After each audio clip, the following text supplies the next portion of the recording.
Good day everyone. Today I will be talking about Mangifera indica, commonly known as mango.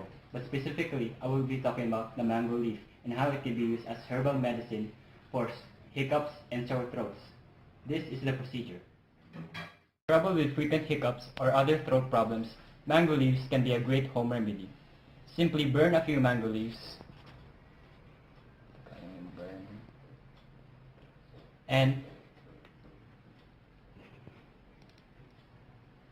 then inhale the smoke.